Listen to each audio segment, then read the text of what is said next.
ঘাটশিলাতে যাবার পথে ট্রেন ছুটেছে যখন, মায়ের কাছে বাবার কাছে করছি বকম বকম।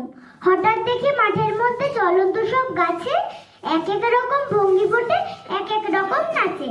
ও মা দেখো নৃত্যনাট্য। যেই বলেছি আমি, মা বকে দেয়, বড্ড তোমার পেরেছে ফাজলামি। চিড়িয়াখানার নাম জানো তো? আমার সেজো মেশো আদর করে দেখিয়েছিলেন পশুরাজের কেশর।